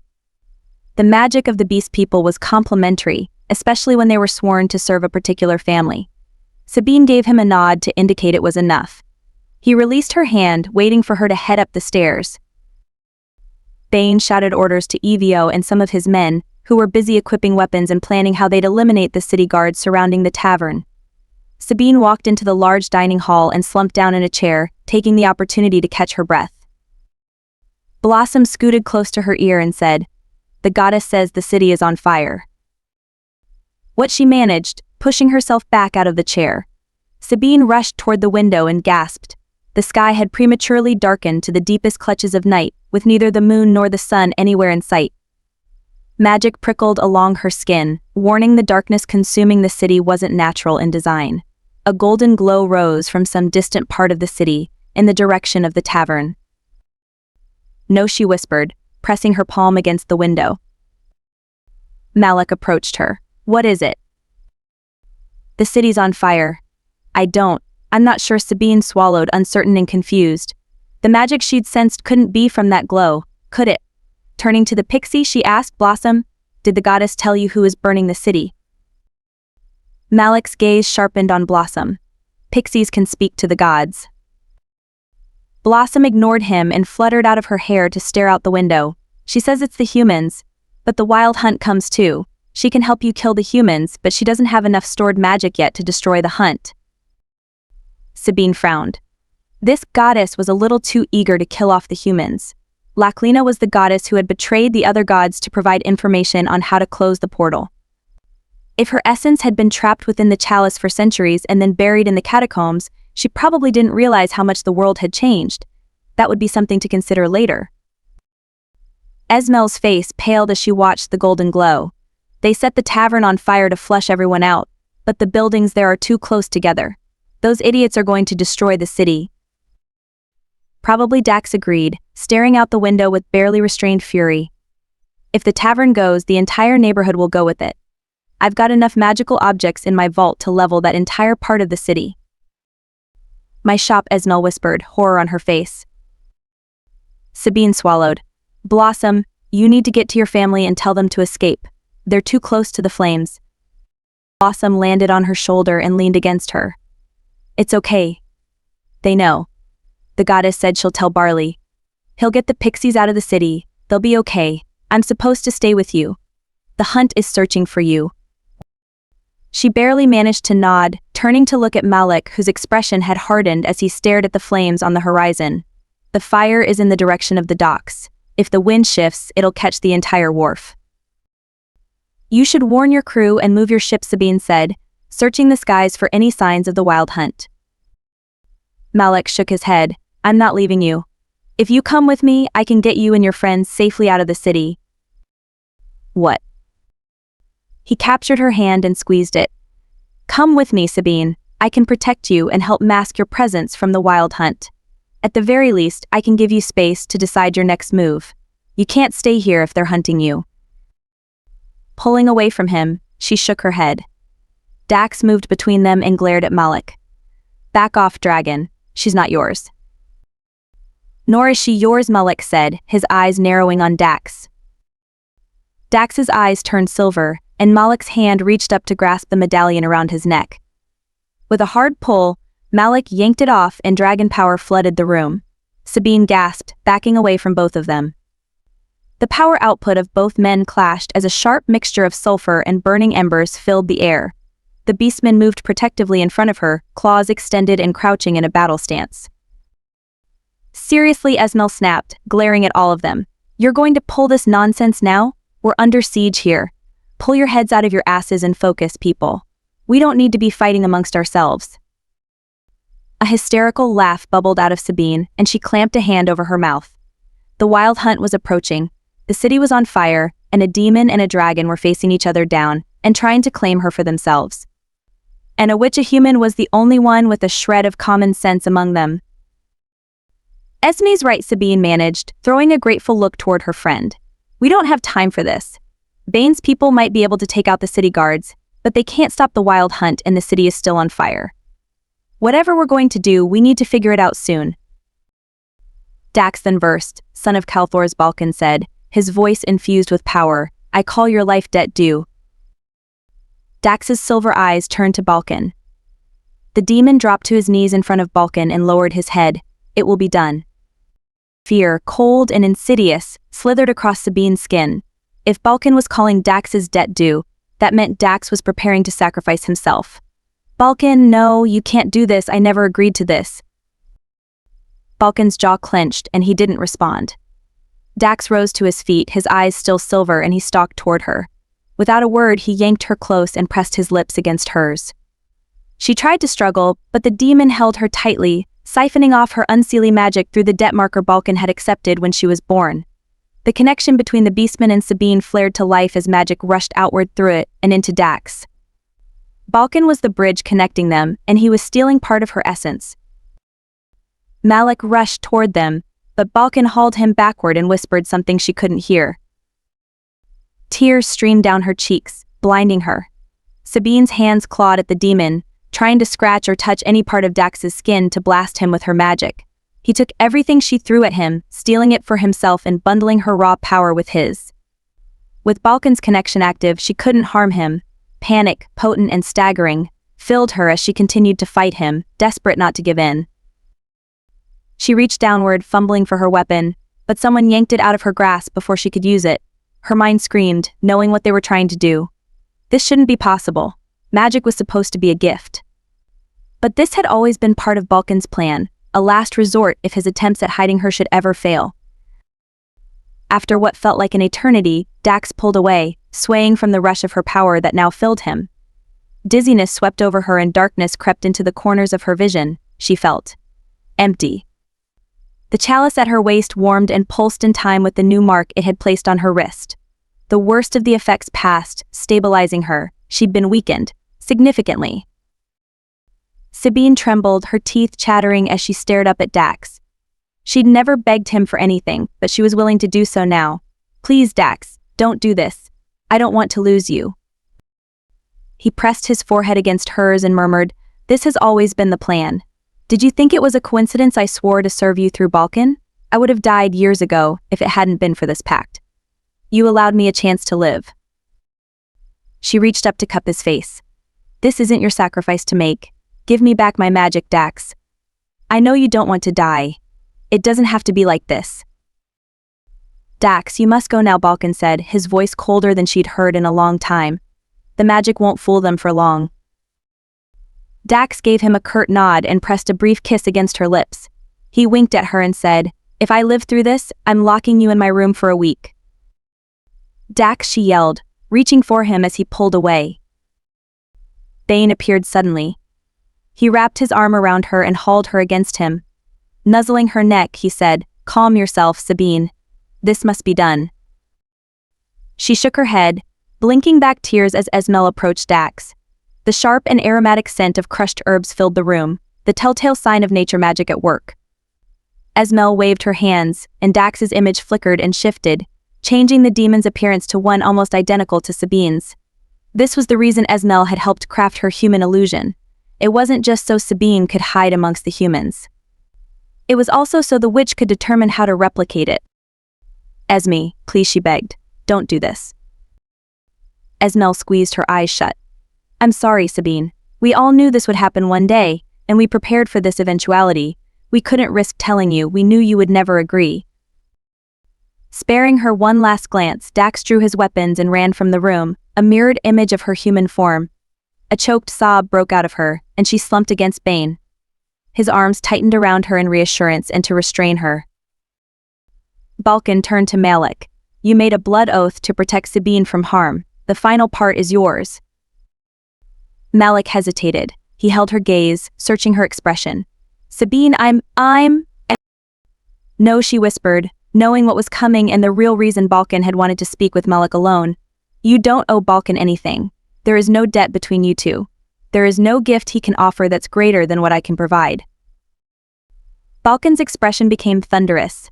She ignored him, focused on the dragon who had intrigued her from the first moment they'd met. "The chalice is fused to me and my will, Malek. If you try to take my Seelie magic through my mark, I will never help you find the remaining artifacts. I swear by blood and magic, I will spend the rest of my life doing everything within my power to end you and the rest of the dragons. Or I can be your ally. The choice is yours." Dimly, she recalled the seer's warning. A battle on stone streets. The moon fell into darkness. An ancient iron blade forged in dragonfire. Death. Plots within plots. A crossroads and a choice. This must be the crossroads and choice Isadi had talked about. But it wasn't hers to make. It was Malik's decision whether to embrace her as friend or foe. The air in the room took on a strange weight, as though even the universe held its breath while it awaited Malik's decision. Malik froze, searching her expression for a long time. After what felt an eternity, he shook his head. "I refuse. I won't betray you, nor will I force this upon you, Sabine. You have nothing to fear from me. I will be your ally, if you're willing." Relief flooded through her. She nodded in acceptance of his vow. Of all the likely places to find a potential ally, a dragon was the only one able or willing to support her wishes and stand against the beastmen. Balkan's jaw clenched as he approached her. Reaching out his hand, he cupped her face. "Almost a millennium ago, I swore an oath to protect your family even from themselves. I will not be forsworn." Sabine held Balkan's gaze and hissed, "Separar." Balkan flinched and jerked his hand away from her as though burned. "Our bond is not so easily broken, my darling kitten. I will take your magic and protect you by force, if necessary." Her heart clenched, knowing he would do what he promised. Balkan still harbored guilt for not being there to protect her mother, but no one could have predicted the depths of her father's treachery. It didn't matter what she said or did. Balkan was determined to save her, even at the expense of everyone she held dear. She wouldn't allow it. Sabine closed her eyes, feeling the weight of the chalice at her side. Siphoning the power of the goddess into herself, she expelled it in a shocking blast, scattering everyone away from her. They collapsed, and she darted out of the room in the same direction Dax had gone. She had only seconds until they recovered and started hunting her. She ran into what appeared to be a large gathering room. It was empty, with abandoned weapon containers and sharpening stones scattered everywhere. She could hear noises from downstairs, indicating everyone was already recovering from the magical blast. Sabine pushed open door after door, trying to find the exit. Only having been inside a few times when she'd visited Bane, Sabine didn't know the layout of the building. After what seemed like an eternity, she located the exit and stumbled out onto the street. The sky was cloaked in inky darkness, the moon nowhere to be found. The streets were also empty, as though potential violence hung heavily in the air and acted as a deterrent for anyone considering walking the city streets. Blossom landed on her shoulder. "I don't think that was a good idea, Sabine. Balkan's really mad." Sabine didn't respond, too busy staring at the golden glow on the western side of the city. It was much larger than it had been, indicating the fire was spreading. Scanning the sky again, she caught sight of what appeared to be an approaching storm far off in the distance. It was little more than a flicker of silver amongst the clouds to the east and in the direction of Fairy. She inhaled sharply, recognizing it as wild magic. It was true.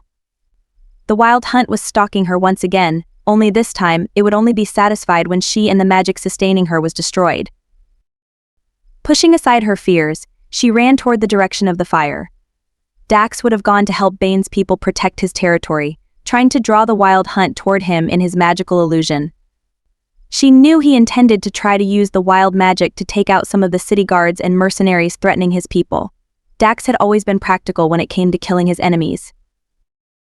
Abandoning all pretense of being human, Sabine leapt over a stone wall, using the momentum as a springboard to push herself up to the roof. Her foot landed awkwardly, but she ignored the sharp pain and continued running across the rooftops. Blossom had fluttered off her shoulder at some point, but Sabine could sense the pixie's magic behind her. Jumping across the space between two buildings, Sabine slipped, forcing her body into a roll to prevent injury. Reaching outward, her fingers caught the edge of the roof before she fell over the side. Her breath caught in her throat, and she swung her leg back up and onto the roof.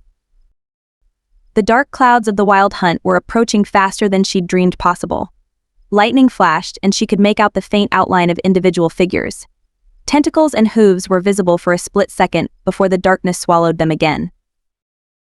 The seer's warning about the moon's disappearance came to mind. Sabine may have alerted the magic of fairy when she tapped into the power of the chalice, but it was the wild hunt who was tapping into the power of the moon now.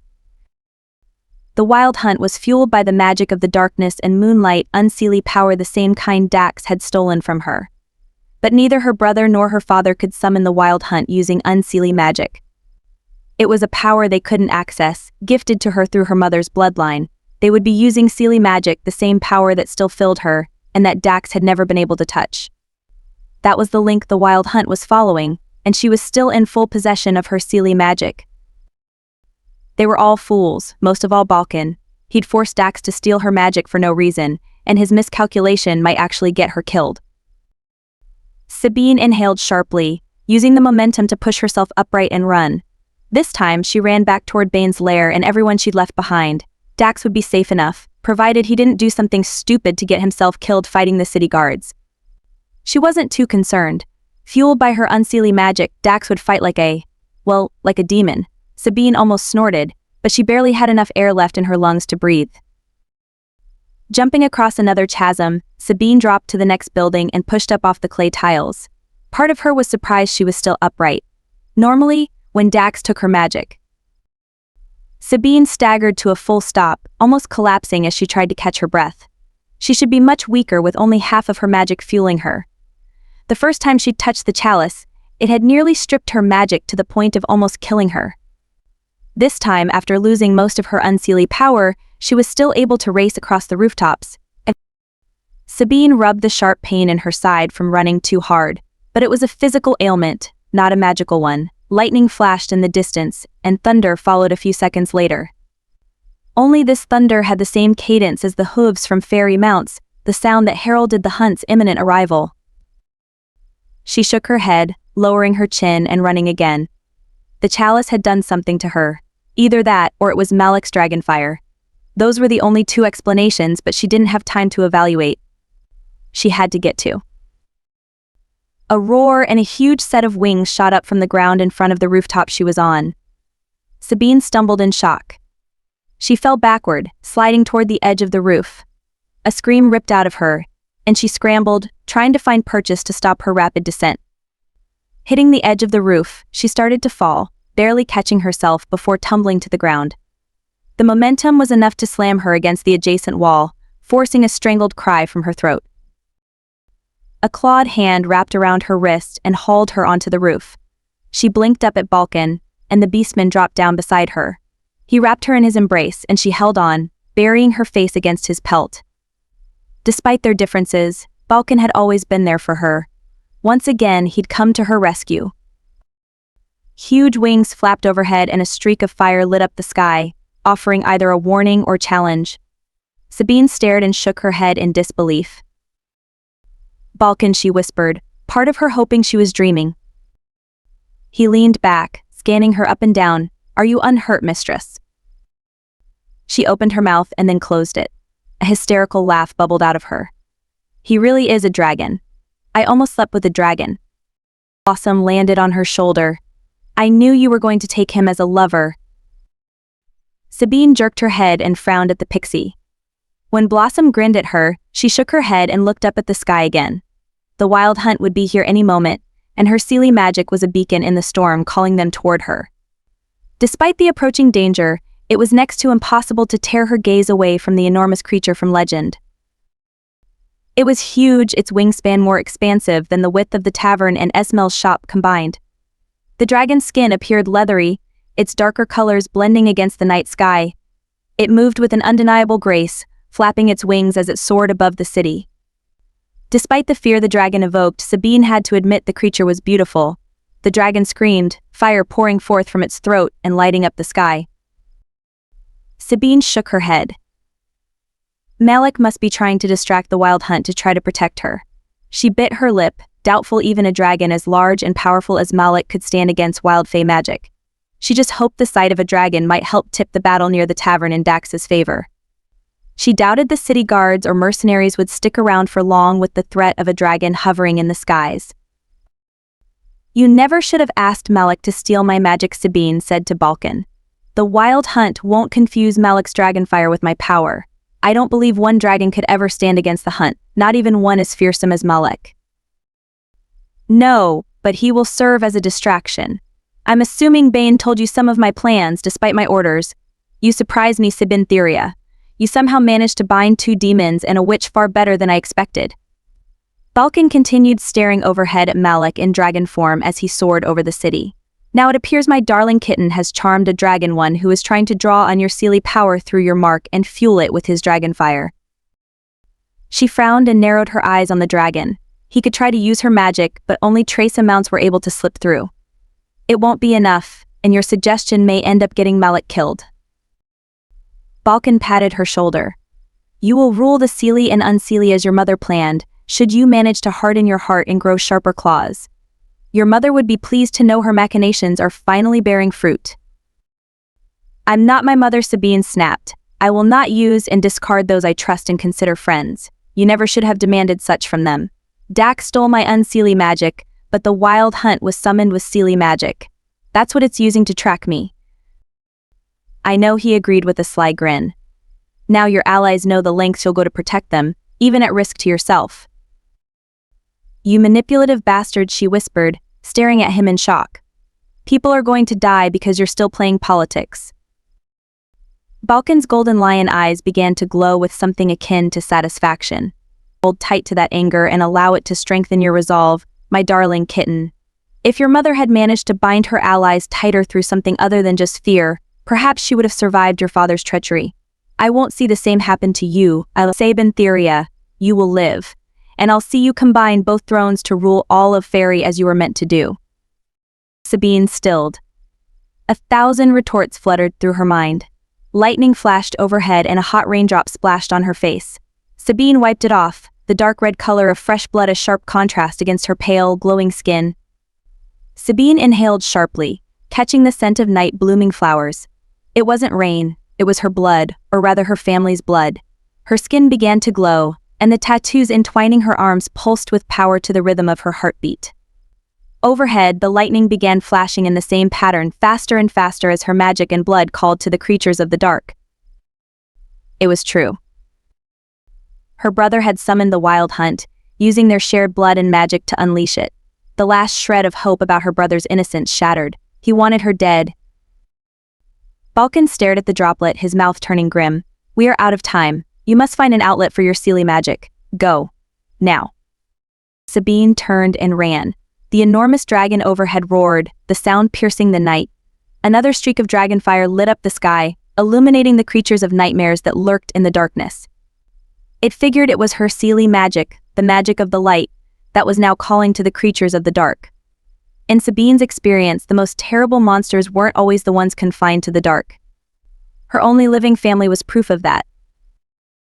Jumping across the rooftop, Sabine missed the edge and rolled again. This time she caught herself before Balkan did, although she heard him a handful of steps behind her. Somewhere nearby and below her, she could feel Bane rapidly approaching. Dropping onto a balcony, she grabbed the edge of a trellis and slid to the ground. The thundering in the air was almost deafening. It sounded as though some of the fairy mounts had landed and were now racing through the city streets. Sabine ran toward the oldest section of the city. She was leading the wild hunt closer than she wanted to where the children were hiding in the crypt, but she didn't have a choice.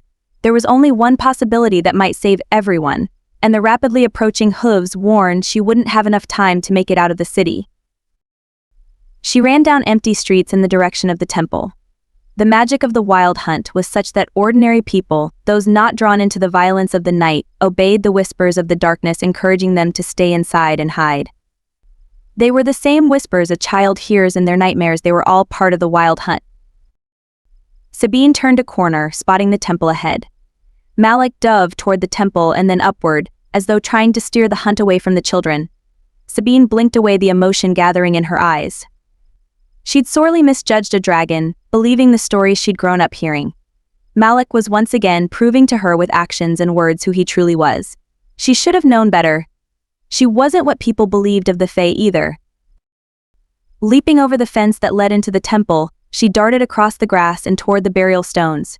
Toby stood there, staring overhead with an expression of shock and petrifying terror. The wild hunt could easily steal someone's will, if they weren't strong enough to stand against it. She would not allow him to die. Racing up to him, she wrapped her arm around him and yanked him against her body. Her shoulder slammed against the wall. Withdrawing her knife, she sliced the palm of her hand and hastily etched a rune. The wall dissolved, and she shoved Toby inside, resealing the wall behind him with a death rune. The children knew how to deactivate it, but they'd know not to risk it until it was safe. Spinning around, the sight of some of Fairy's most fearsome creatures raced toward her. Horses, with coats the color of midnight and manes of fire, stampeded in her direction. The riders, with their billowing dark wings, whipped through the air as the specters of the night hunted her. Tentacles, silver and sinewy, peeked out from beneath their robes, tasting the air in search of her magic. The horses and riders were equally beautiful and terrible, nearly cruel in their ability to beguile anyone who witnessed their awesome power. Few people ever survived laying their eyes on them, and this wasn't the first time she'd faced them down. Now, Sabine, or all is lost, Balkan shouted over the sound of their thundering hooves. Sabine slapped her hand against the ground, the blood from the cut on her palm rushing to meet the rich soil. The magic of the gods lapped against her in this place of power, and she fortified her strength with it. Shoving her Seelie magic into the ground, she screamed as it poured out of her. The ground trembled as seeds and plants sprouted to life and shot up to impossible heights. Flowers exploded in a kaleidoscope of colors, their heady perfume filling the air. The trees shot upward, turning their limbs toward her, reaching and stretching as though they were trying to touch the sun.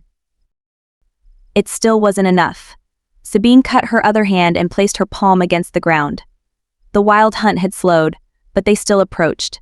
Sabine closed her eyes, pouring everything she was into the earth. The soil accepted all of it, eager for what she offered. It had been far too long since the magic of the gods had touched this place, but it still recognized her. It was hungry. When the last vestiges of her strength and magic left her, she slumped, falling onto the ground. Balkan swept her into his arms, racing away from the temple and the enormous forest she'd brought to life in the middle of the city. A thunderous blast filled the air as her forest caught on fire. Sabine screamed. Pain unlike anything she'd ever felt ripped through her as the wild hunt began destroying her creation and magic. The riders cut down the trees and plants, the fiery manes of the horses burning away any trace of the magic that had been used to fuel the forest's birth. A hooded rider skidded to a halt in front of her and Balkan. His mount pranced in place, tossing its head angrily as the rider gripped the reins with skeletal hands. He turned his glowing red eyes upon her, the rider's physical appearance bearing more of a resemblance to the demons than to the Fae. He seeks the death of your magic. The mental voice was like velvet, wrapping around her mind and exploring her essence. Sabine managed to take a jagged breath, the pain from the destruction of her forest making it difficult to focus. Balkan opened his mouth to speak, but she pressed her hand against his chest to stop him. This was more than a simple rider. The huntsman was the spokesman for the wild hunt and the leader in charge of pursuing its quarry. She couldn't risk Balkan speaking for her this time. She inclined her head in acknowledgement of his words, wishing she had the power to stand on her own. Balkan was still carrying her, his arms tightening uncomfortably around her. The huntsman stared at her for a long time, not moving. Waiting. The chalice at her side warmed, and the mark on her wrist flared. She inhaled sharply, as the goddess's power flowed through her.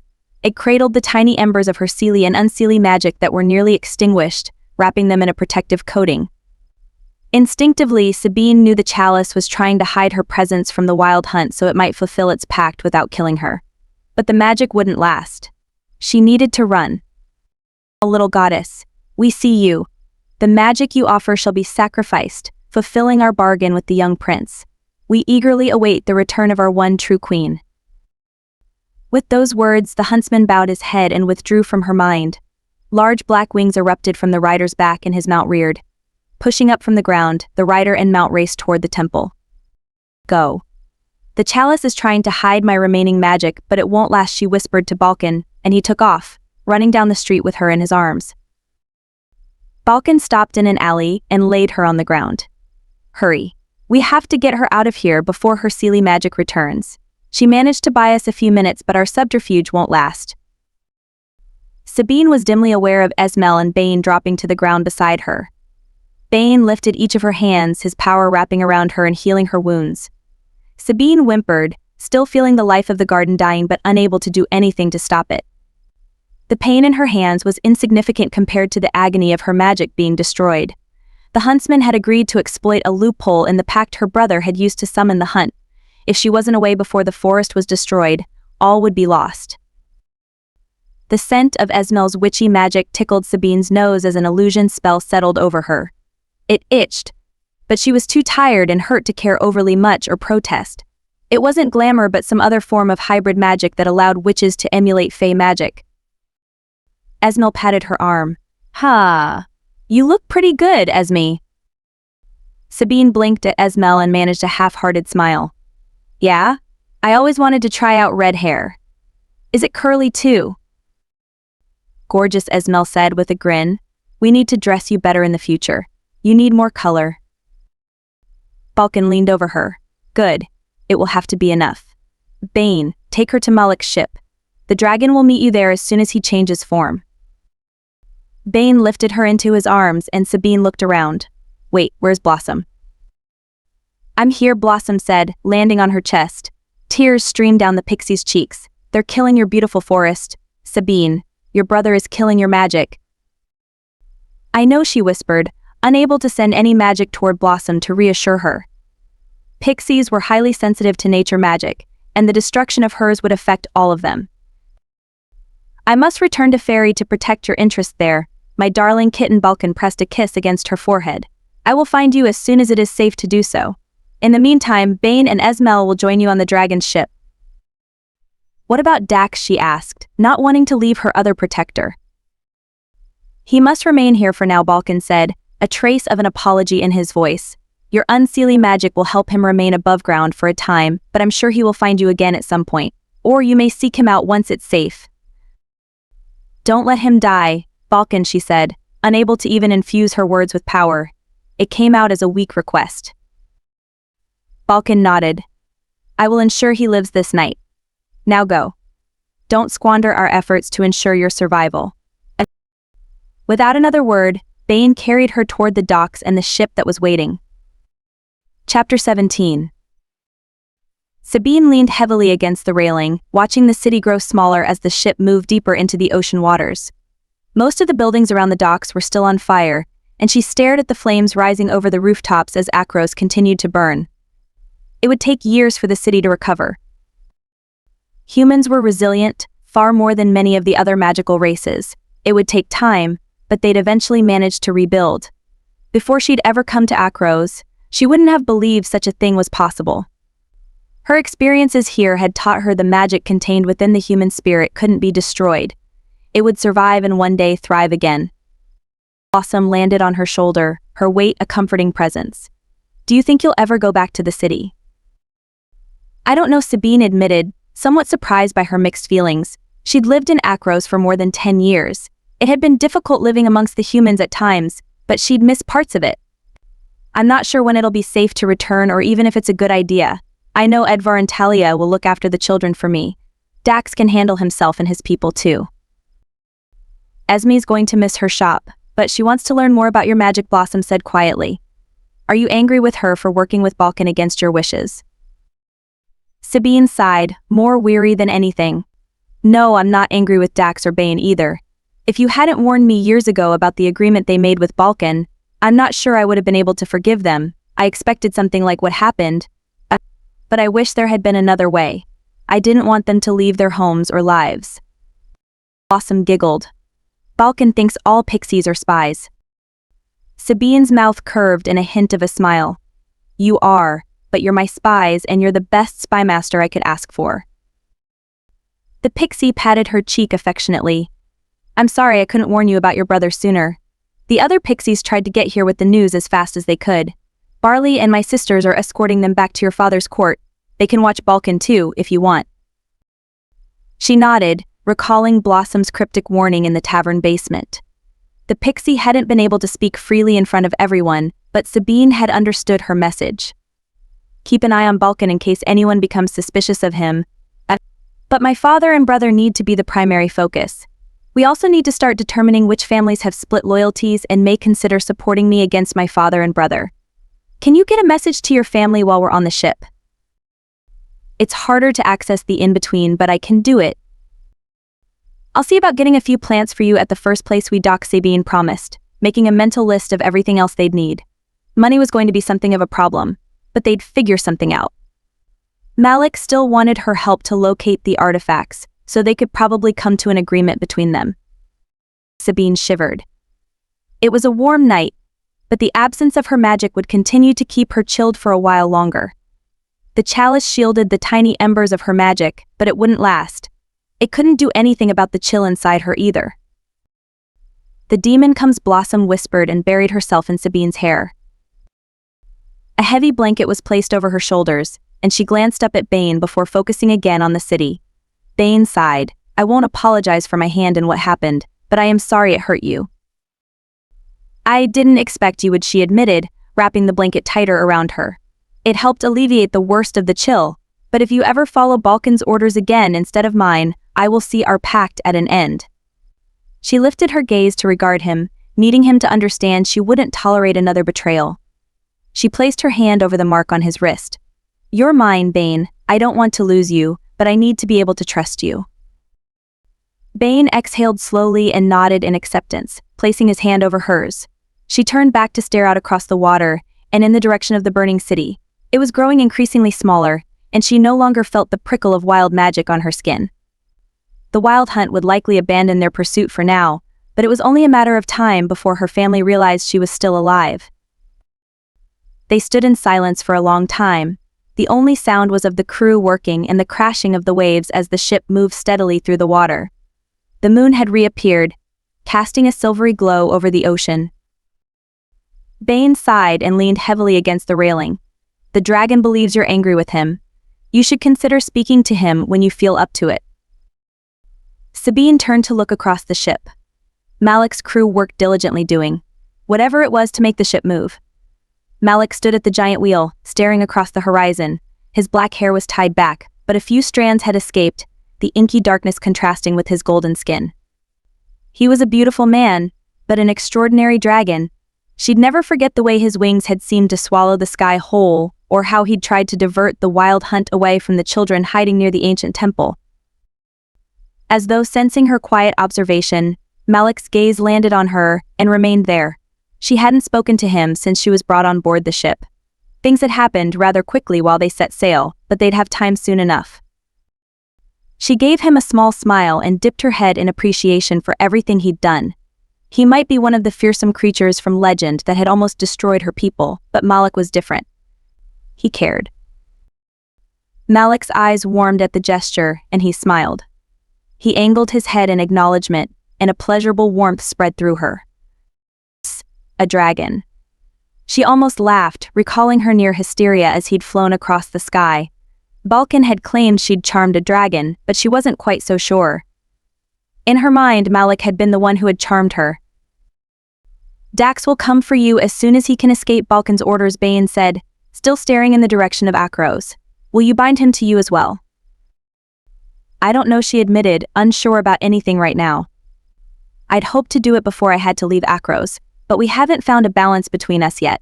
I'm not strong enough to hold him if he keeps challenging me, and I have no wish to see him broken. I need strong allies, not more adversaries.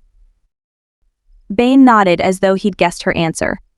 Perhaps the distance is for the best then. It may be the only thing that breaks the strength of his will. My brother has always been foolishly stubborn.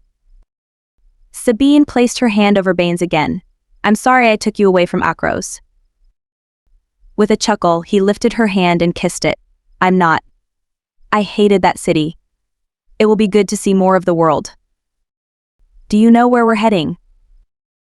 The dwarven city, Bane said, glancing over at Malek at the ship's wheel. Balkan told the dragon one of the artifacts was hidden there centuries ago. He gave us the name of someone to speak to once we arrive. It's unknown whether it's still there, but at least it's a lead to follow. Despite the precariousness of their new situation, Sabine smiled. She'd always dreamed of traveling to the dwarven city, and now she'd be able to see it for herself. Although, Balkan never did anything without good reason. Balkan wants me to forge an alliance with the dwarves, doesn't he? Bane nodded. You need more allies. If we're going to make you Queen of Fairy in truth, you'll need every resource we can manage. Having the Unseelie stand behind you won't be enough.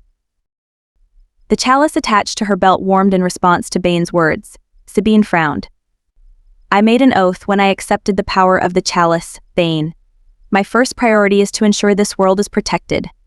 Fairy politics and my duplicitous family will need to wait until the immediate threat is handled. If our world is destroyed by another war, it won't matter who holds the throne. They may not be willing to wait, Bane warned, his hands tightening on the railing. If you wish to help the dragon acquire the artifacts to lock down the portal, it will be done, but you may need to eliminate the threats against you first, or risk facing the wild hunt again. It's unlikely we'll be able to escape them a second time. Only the gods themselves know what's coming, and they're not talking. Blossom tugged gently on Sabine's hair, and she smiled at the reminder. The gods hadn't stopped talking to anyone. The portal closing had simply made it more difficult for most people to listen. Fortunately, pixies had always been very good at listening even when they shouldn't. Sabine squeezed Bane's hand. I think I'll go speak with the ship captain. If we're traveling all the way to the dwarven city, we'll need to see about acquiring some supplies. Without waiting for a response, she turned away from the demon and walked toward a dragon. And behind her, the city continued to burn.